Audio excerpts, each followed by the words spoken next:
जय महाकाल दोस्तों, आप सभी का पवार मैथ्स क्लासेस के यूट्यूब चैनल पर स्वागत है। आज हम जो बात करने वाले हैं हमारे पटवारी का जो पुराने प्रश्न पत्र है उसमें जो हमारा 27 दिसंबर 2017 को शिफ्ट नंबर सेकंड थी उसके ऊपर हम चर्चा करेंगे दोस्तों। क्लियर है एकदम? चलो तो शुरू करते हैं। लेकिन उसके पहले दो लाइनें कि यदि आपकी जिंदगी में कोई संघर्ष नहीं है तो इसका अर्थ यह है कि आपकी कोई प्रगति भी नहीं है। सही बात है, बिल्कुल। जितना ज्यादा संघर्ष रहेगा जीत उतनी ही शानदार होगी। तो संघर्ष करते रहिएगा और आगे बढ़ते रहिएगा। चलो पहला सवाल। एक काला और सफेद छायाचित्र क्रमशः 60% काला और 40% सफेद है। यदि छायाचित्र को 2 गुना परिवर्धित किया जाता है तो सफेद का प्रतिशत क्या है? देखो, अब दुनिया का कोई सा मान केवल अपने आप के मान के बराबर होता है और उसका वैल्यू कितना होता है? 100% होता है। अब आप किसी को अगर डबल कर रहे हैं तो आप भले ही डबल कर दो, लेकिन उसका प्रतिशत अगर 60% काला है तो 60% काला ही रहेगा, और 40% अगर वो सफेद है तो 40% क्या रहेगा? सफेद ही रहेगा।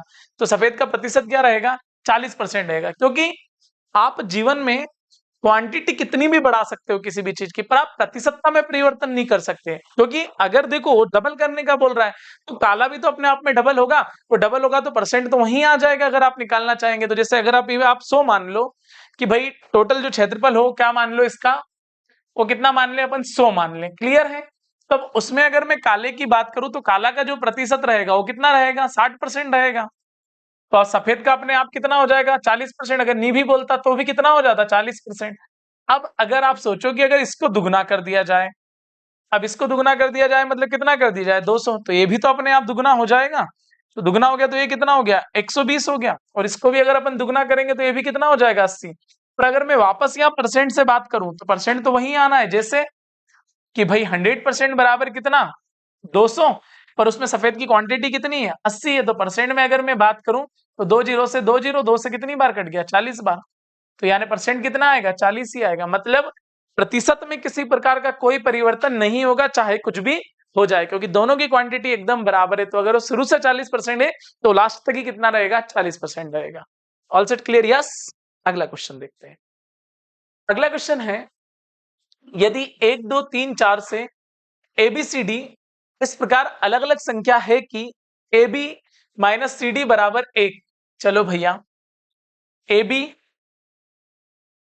और माइनस के सी डी और बराबर में क्या? 1। तो उसने पूछा है बी डी का मान क्या होगा। अब आप आराम से देखो कि बी डी का मान पूछा मतलब बी और डी का क्या पूछा है? गुणनफल पूछा है। अब अपने पास संख्या क्या क्या है? संख्या 1 है, 2 है, और उसके बाद से चलो तो 3 है, और उसके बाद कितनी है? 4 है। अब यहां इन चारों को ऐसे फिट करना है कि यहां कितना आ जाए? 1 आ जाए, और चारों संख्याएं आपको लेना है। चलो तो सबसे पहले यहाँ क्या ले लेते हैं? 3 ले लेते हैं, क्योंकि 3 ले लेंगे तो ये 3 गया। फिर 1 ले लो तो 3 में कोई परिवर्तन नहीं होगा। फिर बड़े वाला ले लो 4, क्योंकि 4 को अगर 2 से डिवाइड अगर करेंगे तो कितना आ जाएगा? 2 आ जाएगा। तो ये कितना हो गया? 1। तो अब आप आराम से देखो, 3 और 2 से कितनी बार कट गया? 2 बार कट गया। तो 3 में से 2 गया तो कितना बचा? 1। यानी 1 बराबर कितना आ गया? 1 आ गया। यानी कि जो भी मान मैंने रखे हो एकदम क्या रखे? सही रखे। बस थोड़े सोचना है, 4 तो मान ही है, प्रायिकता बहुत ज्यादा तो है नहीं, 4 मान की प्रायिकता को सेट करना था, और घटाने पर कितना आना चाहिए? 1 आना चाहिए। तो अब आप आराम से देखो, बी बी कहाँ है? नीचे है। तो बी का मान अपन ने रखा कितना? 1। फिर क्या? डी डी का मान कितना रखा अपन ने? 2 रखा। तो 2 कर दो, तो 2 का गुना 1 में करेंगे तो क्या आ जाएगा? 2 आ जाएगा। यानी कि आपका ऑप्शन नंबर ए क्या रहेगा? बिल्कुल सही रहेगा। बिल्कुल घबराने की बात नहीं है। बिल्कुल धैर्यपूर्वक काम लेना है आपको, काम आसान हो जाएगा। जैसे जैसा बोले वैसा वैसा करना। सवाल को देख के कभी नहीं घबराना जीवन में। शांतिपूर्वक शांतिपूर्वक और धैर्यपूर्वक आप उसको करेंगे तो काम आपका क्या हो जाएगा? एकदम आसान हो जाएगा। चलो और अगले क्वेश्चन की तरफ देखते हैं। अगला क्वेश्चन क्या है? जैसे अगला क्वेश्चन है 2 की पावर x बराबर 128। तो 2 की पावर x प्लस 1 का मान क्या होगा? देखो मेरे प्यारे बच्चों, 2 की पावर x बराबर कितना है? 128 है। तो आगे अपना भाई बोल रहा है कि भाई 2 की पावर x प्लस 1 कितना होगा। तो अब आप देखो कि यहाँ आधार कितना है? 2, लेकिन यहाँ आधार कितना है? 128। तो आप क्या करो कि 128 को 2 की पावर में कन्वर्ट कर लो। तो अब आप अगर 128 को 2 की पावर में कन्वर्ट करेंगे तो आप ऐसे कन्वर्ट करेंगे, 2 से कितनी बार? 64 बार। 2 से कितनी बार? 32 बार। फिर 2 से कितनी बार? 16 बार। और फिर 2 से कितनी बार? 8 बार। फिर 2 से कितनी बार? 4 बार। फिर 2 से कितनी बार? 2 बार। फिर 2 से कितनी बार? 1 बार। यानी 1 2 3 4 5 6 और 7। यानी कि 128 को आप क्या लिख सकते हैं? आप लिख सकते हैं 2 की पावर x बराबर 2 की पावर 7, 2 से 2 काट दो यानी x बराबर कितना आ जाएगा 7। जब x बराबर कितना आ गया मेरे प्यारे बच्चों 7 आ गया, तो ये 2 की पावर x प्लस 1 है यानी कि 7 प्लस 1 यानी 2 की पावर कितना आ जाएगा 8 आ जाएगा। यानी कि आपका ऑप्शन नंबर ए क्या रहेगा, एकदम सही रहेगा। क्लियर है, मैं आशा करता हूं आपको समझ में आया होगा। चलो और आगे बढ़ते हैं अगले क्वेश्चन की तरफ।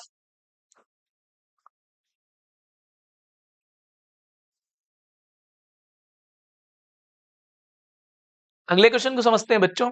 अगला क्वेश्चन क्या है, अगला क्वेश्चन हमें दे रखा है प्यारे बच्चों कि a माइनस बी बराबर कितना 7 और ए बी बराबर कितना 30। तो आपको बताना है कि a प्लस बी का मान कितना होगा। तो एक तो है कि आप फार्मूला लगा लो, या फिर मेरा ऐसा मानना है कि संख्या एकदम छोटी ही है, 30 है, 30 के 2 फैक्टर बनाना है और ऐसे फैक्टर बनाना है कि उनका अंतर कितना आ जाए 7 आ जाए और गुना करने पर क्या आ जाए 30 आ जाए। तो मेरे को बढ़िया दिख रहा है कि a को अगर मैं मान लू 10 और इसको मान लू अगर मैं 3, तो 10 और 3 कितने हो गए 30 हो गए। और अगर मैं यहाँ देखो आप बहुत छोटा इसलिए सीधे ही पता चल रहा था, तो ये क्या हो जाएगा 10 माइनस 3 और बराबर में 7, तो बिल्कुल बराबर में कितना आ जाएगा 7 आ जाएगा। मतलब क्लियर विजन हो गया कि a का मान कितना हो गया 10 हो गया और b का मान कितना हो गया 3 हो गया।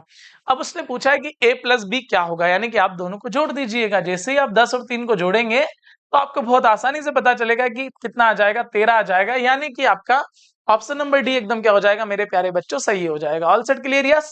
चलो, तो ऐसे सवाल जब आए छोटे, बहुत बड़े होते तो फिर फार्मूला लगा ही देते, ए माइनस बी का होल स्क्वायर कर देते, उधर ए प्लस बी का होल स्क्वायर कर देते, इधर से 2ab का मान आ जाता। क्लियर है ना, वो उधर रख देते तो सारी समीकरण क्या हो जाती है इक्वल टू हो जाती है दोस्त। चलो और आगे जाते हैं अगले क्वेश्चन की तरफ। औसत, ये तो बढ़िया है ना यार, ये व्यक्ति तो पीछे ही नहीं छोड़ रहा आप। जैसे 3 और 6 9, 9 और 3 12, 12 और 8 20, 20 और 5 25, 5 कैरी आउट कितने की है 2, 2 और 5 7, 8 3 11, 11 और 1 12, 12 और 2 कितने हो गए 14 यानी 145 और कितने 5 है, 5 2 10, बच्चे कितने 4, 5 से कितनी बार कट गया 9 बार, यानी कि जो आपका आंसर बनेगा वो कितना बनेगा 29 बनेगा। All set clear.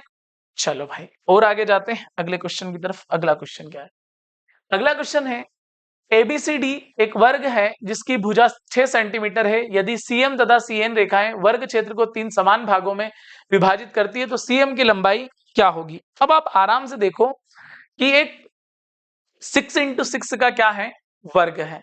अब उसमें दो रेखाएं हैं जो तीनों को कैसे करती है बराबर बराबर भागों में कैसी करती है विभाजित करती है। अब जब बराबर बराबर भागों में विभाजित करती है तो अपने को बताना है कि सीएम की लंबाई क्या होगी। तो मैं थोड़ा सा इस चित्र को यहां लिख लेता हूं बेहतर तरीके से, तो काम थोड़ा आसान होगा। चलो मैं यहां बनाता हूं इसको।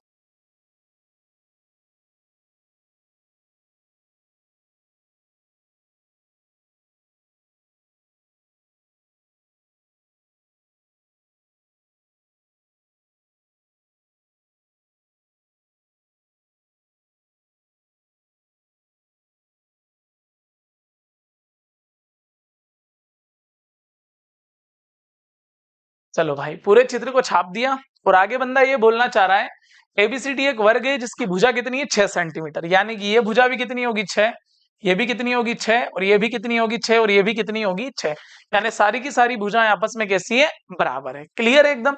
अब अगर मैं इसके क्षेत्रफल की बात करूं तो क्षेत्रफल क्या हो जाएगा 6 और 6 36। क्लियर है। जब क्षेत्रफल 36 हो गया और तीनों को बराबर में बांटा गया है, तो अब 36 को अगर बराबर में बांटेंगे तो ये कितना हो जाएगा 12, ये भी कितना हो जाएगा 12 और ये भी कितना हो जाएगा 12। क्लियर है यहां तक। अब यहां तक आपको किसी प्रकार की कोई दिक्कत नहीं आना चाहिए। अब उसने पूछा सीएम की लंबाई, मतलब इतनी लंबाई अपने से उसने पूछ ली है और इतने का पूरा का जो हमारे पास क्षेत्रफल है वो क्षेत्रफल कितना है, अगर इसकी बात करें तो इसका जो क्षेत्रफल है पूरा का पूरा मैं ऊपर लिख देता हूं क्षेत्रफल कितना है 12। तो क्या ये त्रिभुज का क्षेत्रफल नहीं बन गया। त्रिभुज का क्षेत्रफल क्या होता है, त्रिभुज का क्षेत्रफल होता है आधार और इंटू में क्या ऊंचाई और बराबर में क्या दे रखा है अपने को 12। क्लियर है, या आप लंब भी बोल सकते हैं तो भी आपका काम हो जाएगा। तो देखो 1/2 और इसको मैं आधार मान लेता हूं कि इसकी वैल्यू पता नहीं, क्योंकि ये तो यहां से यहां तक की वैल्यू है कितनी है 6। अगर यहां से यहां तक की वैल्यू पता चल जाए तो मेरा काम क्या हो जाए बहुत आसान हो जाए। तो भाई देखो आधार मान लो कि अपने को पता नहीं है और वो कितना दे रखा है 6 दे रखा है और बराबर में क्या आ गया 12, तो 6 से कितनी बार कट गया 2 बार, यानी कि आधार की अगर मैं बात करूं तो 2 और 2 कितना हो जाए 4 हो जाए। क्लियर है। मतलब अब सवाल कैसा बेहतर बन गया, जैसे देखो कि ये कितना हो गया 6 और यहां से यहां तक कितना हो गया 4 हो गया। क्लियर हुआ नहीं हुआ?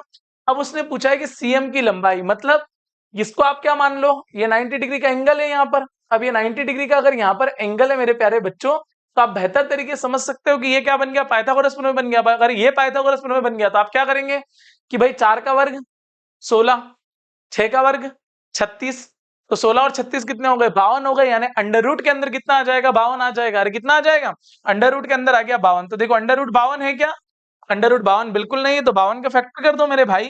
तो फैक्टर कितने हो जाएंगे, वो हो जाएंगे 4 इंटू 13, तो 4 से बाहर क्या आ जाएगा 2 अंडर रूट 13 आ जाएगा। अरे आ जाएगा नहीं आ जाएगा मेरे भाई 2 अंडर रूट 13 बिल्कुल आ जाएगा, यानी कि मेरा ऑप्शन नंबर बी एकदम क्या हो जाएगा, सही हो जाएगा। क्लियर है? तो सवाल को देख के बिल्कुल घबराना नहीं है, शांतिपूर्वक करना है। जैसे वो बोल रहा है कि भाई एक क्या है, एबीसीडी एक वर्ग है जिसकी भुजा कितनी है 6 सेंटीमीटर। तो अगर मैं बात कर लूं इसके क्षेत्रफल की, तो उसका क्षेत्रफल कितना हो जाएगा 36 हो जाएगा। अब इसने बोला है कि दो रेखाएं हैं जो 3 बराबर भागों में क्या करेगी, विभाजित करिए। तो अब 36 को अगर 3 बराबर भागों में विभाजित करेंगे तो हर एक भाग कितने का होगा, 12-12 का होगा। यानी ये भी 12, ये भी 12, ये भी 12, सब जगह क्या बन गया, एक अपने आप में त्रिभुज बन गया। पर ये वाला त्रिभुज मुझे ठीक लगा 90 डिग्री वाला समकोण, हालांकि ये भी समकोण ही था। अब इसकी अपने से क्या पूछी थी, लंबाई पूछी थी, तो पहले मैंने इसका क्षेत्रफल निकाला। क्षेत्रफल क्या होता है, 1/2 आधार इंटू ऊंचाई होता है। अब ये पूरा मान तो 6 था, पर इसमें से छोटा सा मान चाहिए था यहां तक का, तो यहां तक का मान मैंने कितना निकाला 4। अब उसके बाद हमने लगा दी पाइथागोरस प्रमेय, तो क्या हो गया, कर्ण का वर्ग बराबर, ये कर्ण का वर्ग बराबर लंब और आधार का वर्ग, यानी कि 6 का वर्ग कितना हो गया 36 और 4 का वर्ग कितना हो गया 16। 36 और 16 कितने हो गए 52। 52 को क्या लिख सकते हैं अपन, उसको लिख सकते हैं 4 और 13, तो 4 से बाहर आ गया 2, यानी 2 अंडर रूट 13 आ गया। यानी कि ऑप्शन नंबर बी हमारा क्या हो जाएगा, एकदम सही हो जाएगा।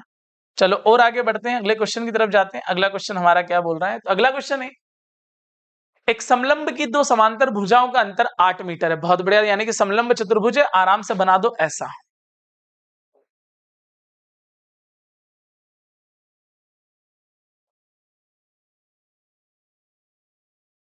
8 का अंतर है, तो इसको a मान लो और इसको क्या मान लो, a प्लस 8 मान लो। तो अंतर तो इसी प्रकार से होगा।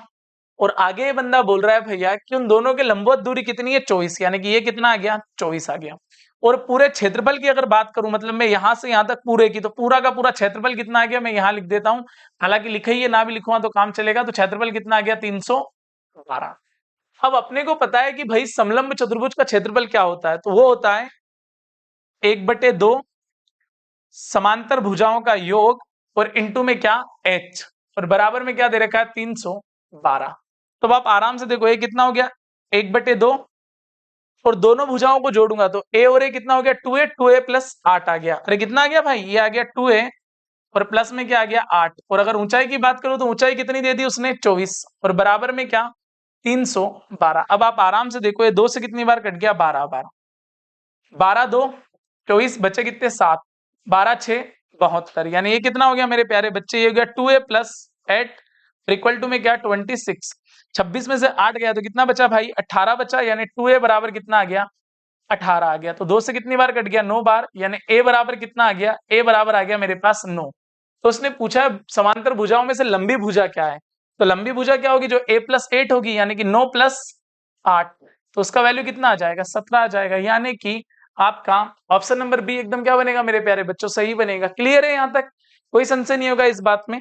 चलो और आगे बढ़ते हैं, अगले क्वेश्चन पे जाते हैं। यदि 2x³ plus x² minus 3x minus 3, चलो भैया यानी इसको यहीं देख लेता हूं, 2x³ plus x² minus 3x और माइनस 3 को डिवाइड कैसे कर रहे हैं, उसको कर रहे हैं 2x माइनस 1 से विभाजित करें। तो इसको क्या कर सकते हैं अपन, इसको लिख सकते हैं 2x बराबर 1, तो x बराबर क्या आ जाएगा 1/2। अरे टेंशन नहीं लेना, 1 कहां से आया, माइनस का था उधर जाके काय का हो गया प्लस का हो गया, तो 1 हो गया, तो x बराबर क्या आ गया 1/2 आ गया। अब आप आराम से देखो कि 2 और 2 की घात 3, 2 की घात 3 कितना होता है 8 होता है। अरे 1/2 है ना, तो डायरेक्ट अपन नीचे नीचे वाले को घात कर देते हैं, प्लस क्या आ जाएगा 2 का वर्ग कितना होता है 4 माइनस 3, और उसमें भी क्या 1/2, और माइनस के कितने 3, जो कटे उसे काट दो, जैसे 1/4। तो इसको अपन ने क्या लिख दिया मेरे भाई 1/4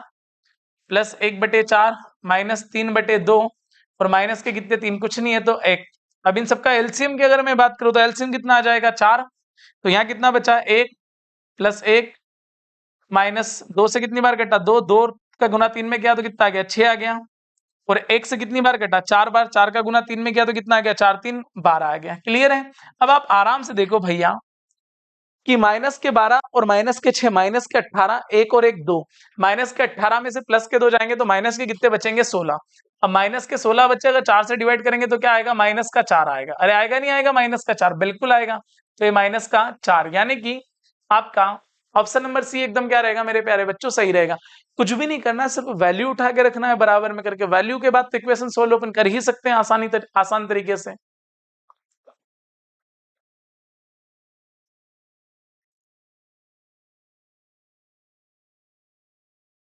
चलो और अगले क्वेश्चन पे जाते हैं। अगला क्वेश्चन क्या बोल रहा है, अगला क्वेश्चन है एक 200 मीटर लंबी रेलगाड़ी एक खंबे को 10 सेकंड में पार करती है। बहुत बढ़िया। यानी एक 200 मीटर लंबी रेलगाड़ी है, एक खंबे को कितने सेकंड में पार करती है 10 सेकंड में पार करती है। खंबे की अपनी कोई लंबाई होती नहीं है। और आगे बंदा बोल रहा है वही रेलगाड़ी उसी गति से 500 मीटर लंबे प्लेटफॉर्म को कितने सेकंड में पार करेगी। अब ट्रेन की लंबाई 200 और 500 मीटर लंबा प्लेटफॉर्म, यानी टोटल मीटर कितने हो गए 700, कितने सेकंड में पार करेगी तो टी सेकंड में पार करेगी। 2 जीरो से 2 जीरो, 2 से कितनी बार कट गया 5 बार, तो 7 5 कितने आ गए 35 सेकंड आ गए। यानी उसे कितने सेकंड में पार करेगी, वो 35 सेकंड में पार कर लेगी। यानी कि आपका ऑप्शन नंबर बिल्कुल सी क्या रहेगा, सही रहेगा। बिल्कुल ध्यानपूर्वक और शांतिपूर्वक, मैथ्स कठिन है ही ना। वो तो सिर्फ एक ही बात बोल रहा है कि प्रैक्टिस कर लो भाई, थोड़ी सी क्या कर लो प्रैक्टिस, और प्रैक्टिस करने से क्या हो जाता है काम बहुत आसान हो जाता है। चलो और अगले क्वेश्चन पे जाते हैं। अगला क्वेश्चन है यदि एक वस्तु का विक्रय मूल्य उसके क्रय मूल्य का 1.5 गुना है। देखो क्या बोल रहा है, किसी वस्तु का विक्रय मूल्य उसके क्रय मूल्य का कैसा है 1.5 गुना है।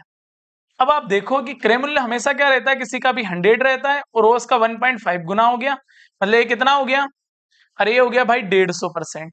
अब आप आराम से बताओ कि किसी का विक्रय मूल्य अगर 150% हो गया तो फायदा कितने का होगा। सीधी सीधी बात है यार, 50% का लाभ होगा, होगा नहीं होगा। यानी कि आपका ऑप्शन नंबर बी एकदम क्या हो जाएगा, सही हो जाएगा। कुछ भी नहीं था सवाल में भाई, एक का 1.5 हो गया ना, सीधा आधा बड़ा मतलब 50% बढ़ गया।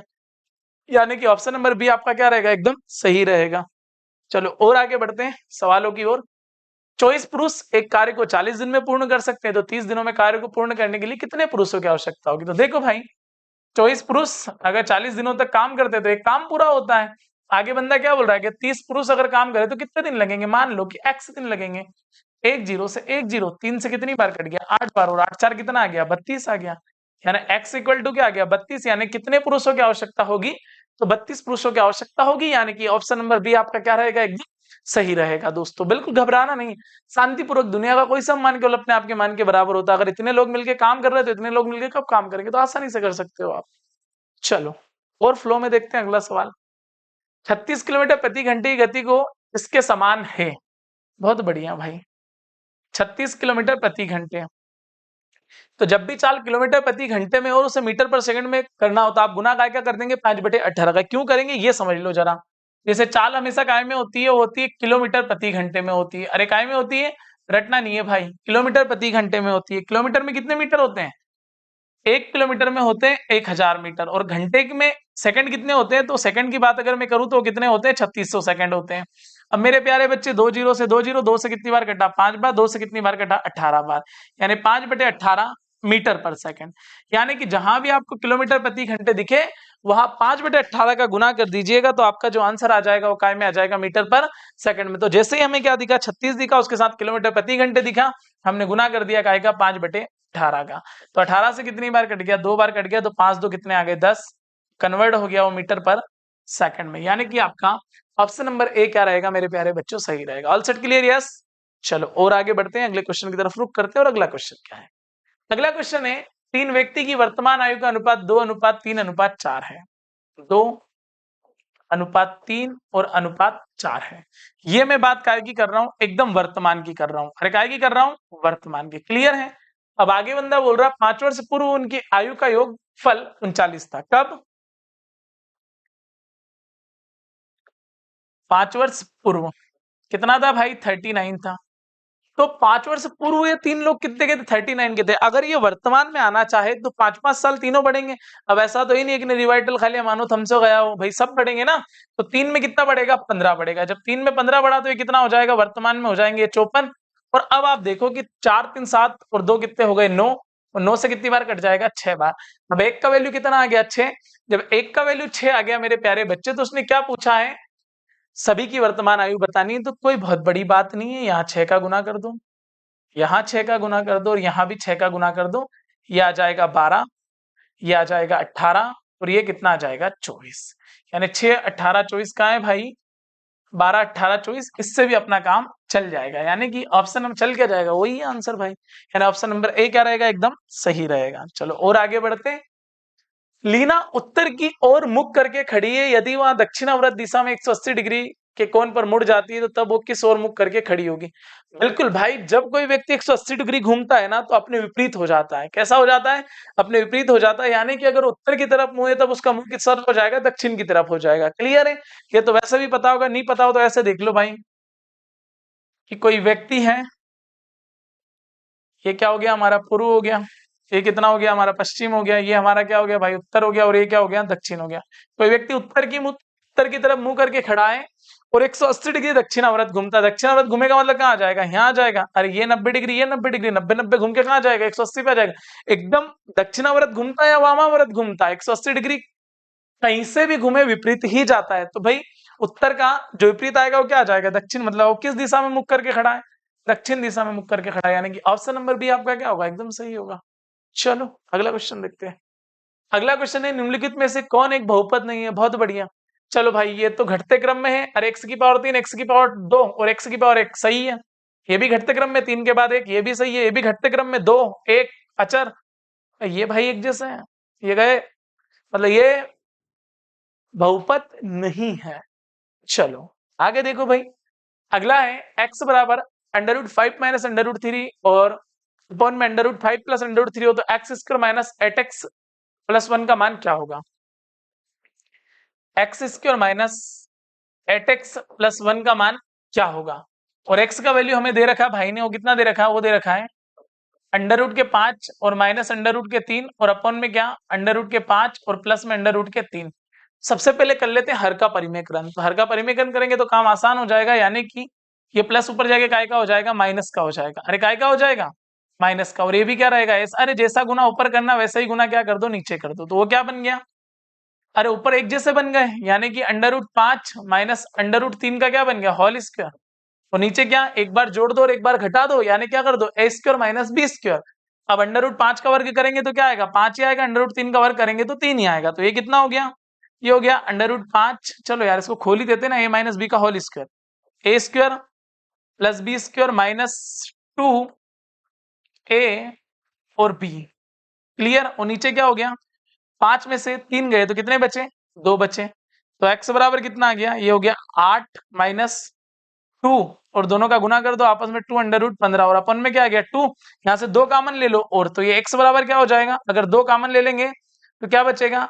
4 माइनस √15 और नीचे क्या बच जाएगा? 2। 2 से 2 कट गया ना, x का मान कितना आ गया? 4 माइनस √15 आ गया। अब जहां जहां x वहां क्या रख देंगे? 4 माइनस √15 रख देंगे। देखो भाई 4 माइनस √15 का होल स्क्वायर माइनस 8 और ये कितना हो जाएगा? 4 माइनस √15 और प्लस में क्या?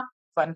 a माइनस बी का होल स्क्वायर यानी कि a का वर्ग प्लस b का वर्ग माइनस 2a b। चलो भाई ये माइनस ऐसे ही रहने दो।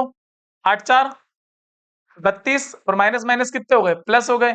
यानी कितना हो गया? ये हो गया 8 √15 और प्लस का क्या आ गया? 1 आ गया। चलो भाई समझो। 16 और 15 31 और एक वहां से ले लिया, कितना हो गया? 32 माइनस 4 2 8 8 √15 और ये भी कितना हो गया? माइनस के 32 और प्लस में 8 √15। फोकटी मेहनत करी मेरे भाई, क्योंकि ये प्लस ये माइनस ये प्लस, यानी क्या बचेगा? 0 बचेगा। यानी कि ऑप्शन नंबर सी आपका क्या रहेगा? एकदम सही रहेगा। और वैसे भी द्विघात समीकरण के तरीके से अगर मानते कि a square plus B square plus C बराबर क्या होता है? 0 होता है, तो वैसे भी अपन कर सकते थे, लेकिन रिस्क नहीं लेना क्योंकि वो तो हो गया, नहीं होता तो मुश्किल हो जाती है यहाँ। चलो और आगे देखते हैं अगला क्वेश्चन। 9584 के ठीक अनुवर्ती पूर्ण वर्ग पूर्णांक, अनुवर्ती मतलब ठीक आगे वाला, अनु मतलब क्या, आगे वाला, क्लियर है, मतलब आगे वाला बताना है कि कौन सा पूर्ण वर्ग है। तो चलो भाई देखो, ये पूर्ण वर्ग आपको याद होना चाहिए, वर्ग निकालना, तो ये 9604 क्या है, पूर्ण वर्ग, और वो काय का है, वो है 98 का वर्ग। अरे काय का वर्ग है, बाकी ये किसी भी वर्ग नहीं है, एक भी, मतलब ये सारे के सारे क्या हो गए, गलत हो गए। अब आपको निकालना आता है नहीं आता, पूर्ण वर्ग आना चाहिए, वो ऐसे निकालते हैं। जैसे 9604 तो क्या पूर्ण वर्ग है नहीं है, तो देखो भाई 4 काय में आता है, 2 और 8 में आता है, बचा क्या 96। ऐसी संख्या का वर्ग बोलना है, या तो 96 या 96 से कम हो, तो क्या आ जाएगा, 9 आ जाएगा, क्या आ जाएगा 9, और बीच में क्या आ जाएगा 95, 95 का वर्ग यानी कि 5 का वर्ग कितना होता है 25, और 9 के आगे क्या आता है 10 आता है, यानी क्या 90 25, क्लियर, यानी बड़े वाला उसका आंसर होगा। देख लो कि 98 इसका होल स्क्वायर करके देख लो, तो 8 का वर्ग कितना होता है 64, कैरी आउट कितने किए 6, जितने भी आपस में सबका गुना कर दो, 9 8 72, 72 का दुगना 144, और 6 150 का जीरो, कैरी आउट कितना किया 15, फिर 9 का वर्ग 81, 81 और 15 96, यानी कितना आ गया 9604।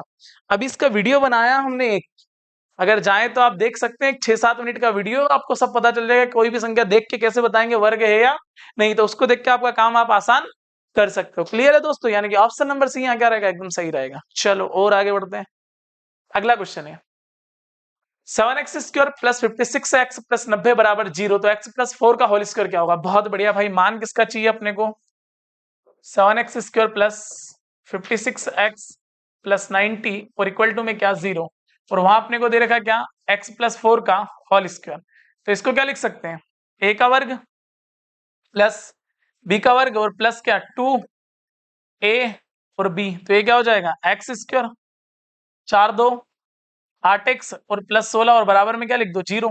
अब मुद्दा ये अपने पास कि अपने पास 7 56 और 90 है, और मान अपने को क्या चाहिए x² का चाहिए, पूरे के पूरे समीकरण में 7 का भाग दे दो, दे दिया, तो ऊपर क्या बचा x² प्लस 56x, सॉरी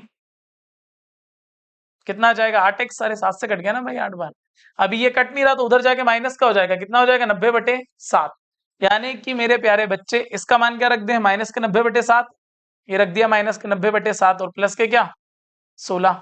अभी आराम से देखो भाई, माइनस के 90, 16 7 कितना होता है 112 होता है, प्लस के 112 डिवाइडेड बाय 7, तो प्लस के 112 में से माइनस के जाएंगे तो क्या बचेंगे, प्लस के कितने बचेंगे 22, यानी आंसर आ गया 22/7 पाई, 22/7। ऑप्शन नंबर ए आपका क्या रहेगा, एकदम सही रहेगा।